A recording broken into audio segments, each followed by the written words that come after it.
Hey there, and welcome to the Briefing Room. I'm ABC News Political Director Rick Klein, joined here by Justin Fischel and Mary Alice Parks. And guys, we got a lot going on for a summer Friday. The president isn't in town, but there's a lot going on right here in Washington. This weekend marks the anniversary of the Unite the Right rally down in Charlottesville, Virginia. Virginia's already declared a state of emergency, and there is an anniversary rally and a counter-protest that is planned for right here, literally in the White House's backyard.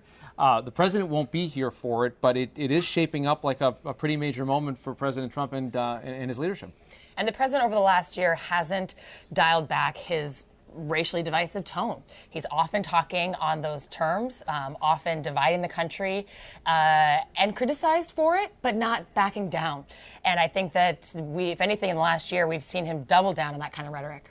And it's also preseason football time, which means we go back to the anthem controversy, and he's tweeting about that. And now he's saying these players who are protesting don't know what they're protesting. They don't know what they stand for, which is kind of really ratcheting up that attack. But, you know, just a few weeks ago, he was out there explaining exactly what they were protesting, racial injustice, and he was offering to pardon their friends, if you remember that whole incident. So it seems a little disingenuous to claim that they don't know what they're protesting. And it is a year since the now infamous appearance at Trump Tower when he talked about both sides and very fine people on both sides.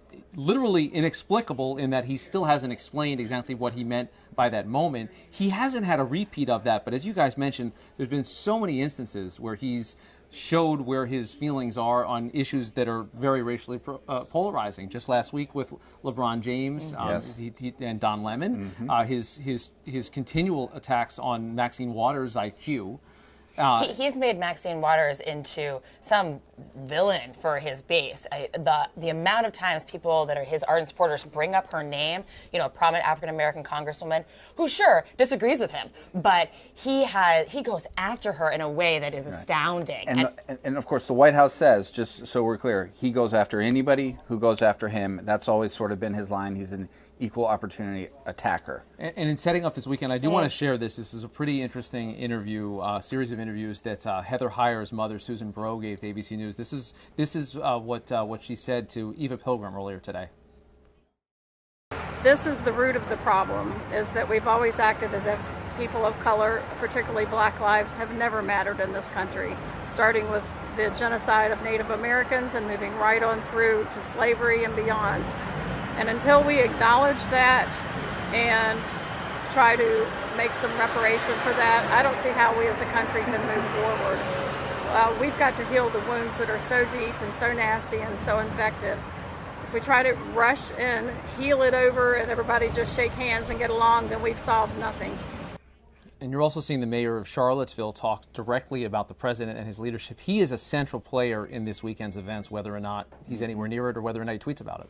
And I was struck a little further in that interview. She says that she doesn't want people to stay home and be quiet, that gives voice to the other side. She called for people to be firm but peaceful in their counter demonstrations. And we should just note that the tweets about the NFL taking on what happened last night. Once again, the NFL players are at it again, taking a knee when they should be standing proudly for the national anthem. Numerous players from different teams wanted to show their outrage. It's something most of them are unable to define. And again, he's trying to take an issue that these people, the players that have been protesting, feel and believe deeply, whether they've experienced it themselves or their communities have, make it into something entirely different. He's tried to make it about patriotism. For them, it's about racial injustice. Right. And about himself. I mean, he always comes back to him. It'll be really interesting to see what happens this weekend. I mean, there is, frankly, a lot of concern with this Unite the Right rally coming to Washington.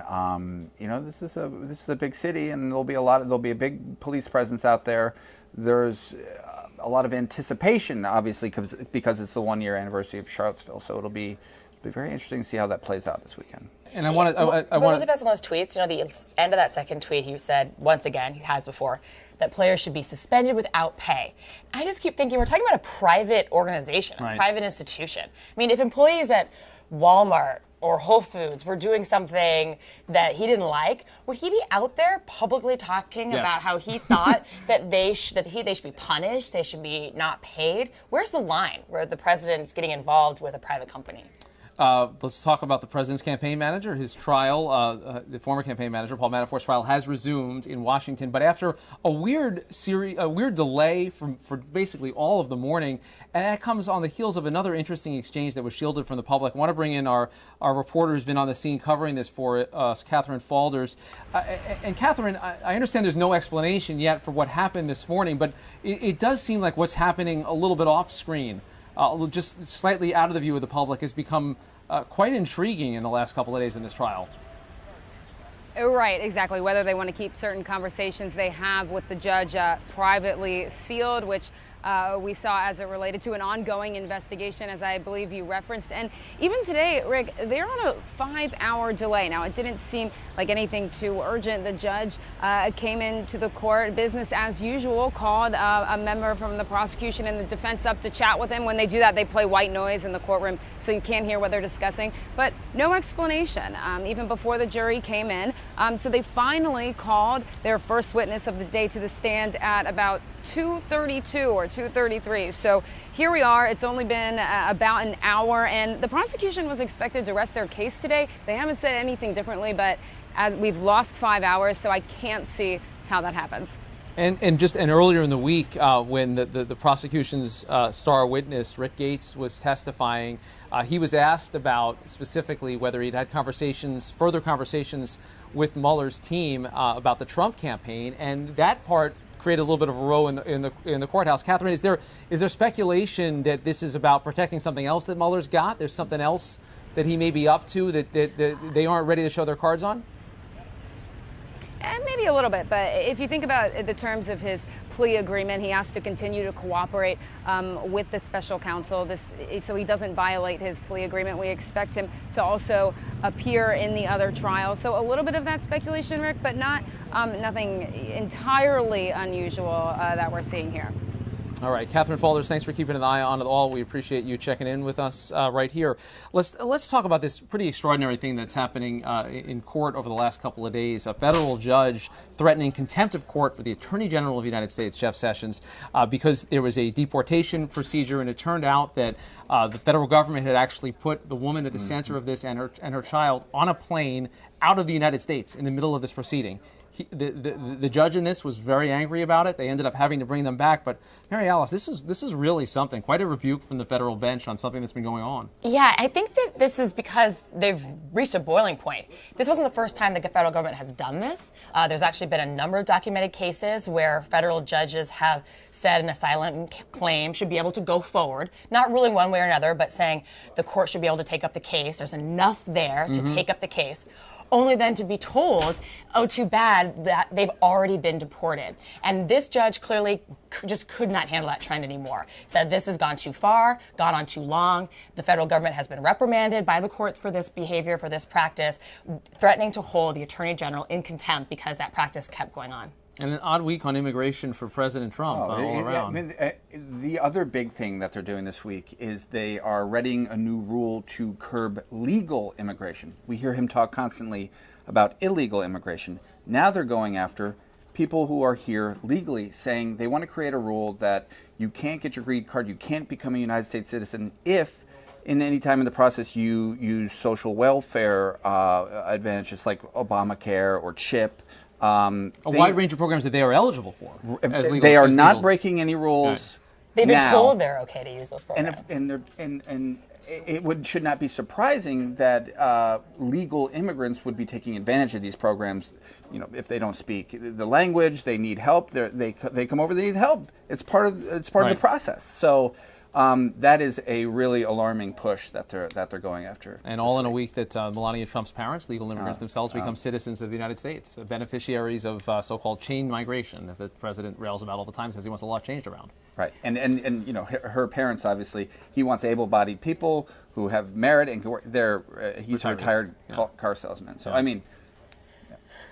There we go. All right, let's move on. Omarosa's got a book out, guys. It's coming out in a couple of days. We remember her from her time of The Apprentice. We remember her from her Yes, we time do. in the White House as a senior Yes, advisor we do. to the president. We were told repeatedly by the White House how big a deal she was, how important she was. Now that pieces of this book have begun to come out, and according to a bunch of published reports, she questions the president numerous times on racial issues, among other things.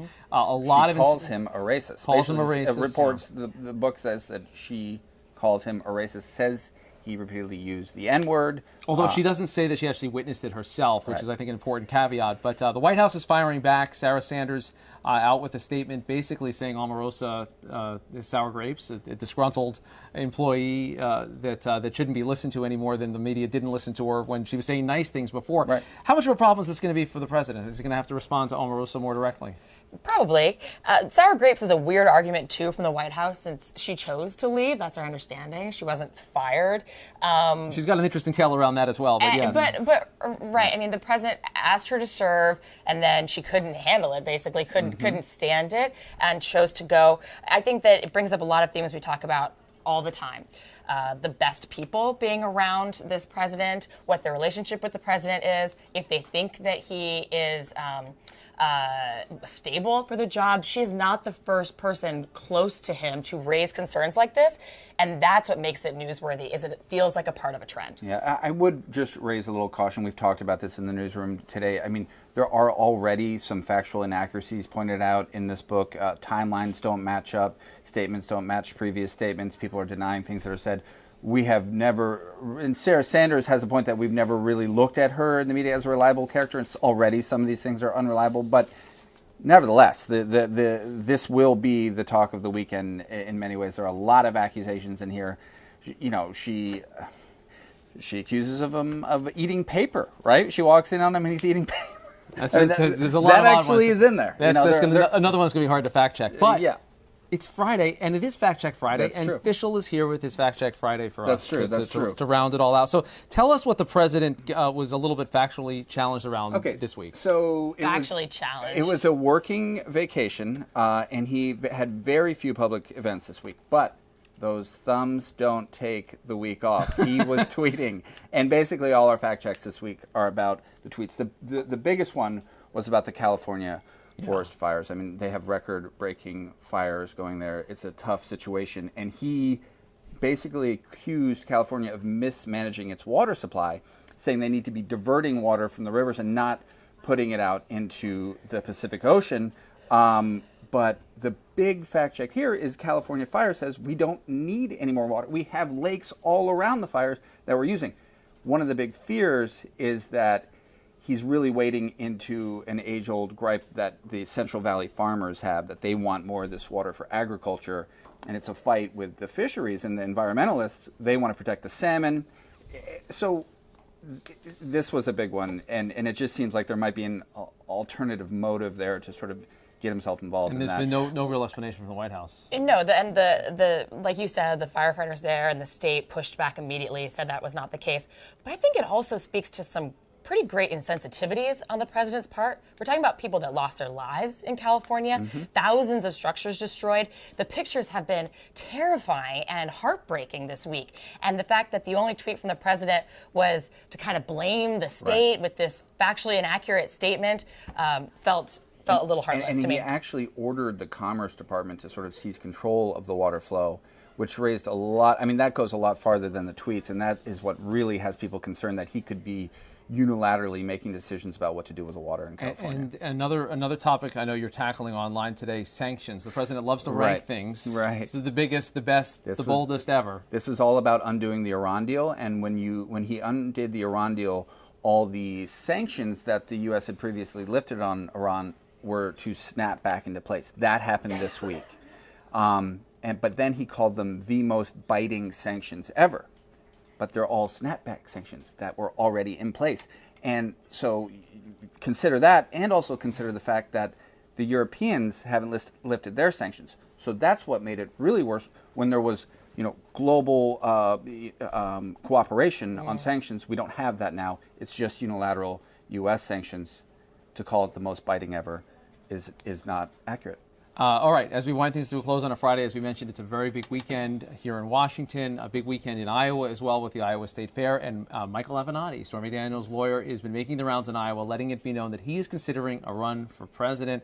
I'm not going to ask you guys for any 2020 handicapping on this one, but I will say that our colleague Jonathan Karl is going to interview him live here in Washington after this appearance. He's going to be talking to a big Democratic Party dinner tonight. And our colleague John Karls, 5 years ago today, interviewed someone else that no one thought was serious about running for president ever, a little businessman named Donald Trump. Oh, yeah. So we'll see how it ends. Yeah, and he became president, as I think recall. that's right. I think that's right. Fact check true. Yeah, fact check that true. is true. But Avenatti is one of actually a few people in Iowa this weekend at that dinner, a number of Democrats that are already floating the possibility.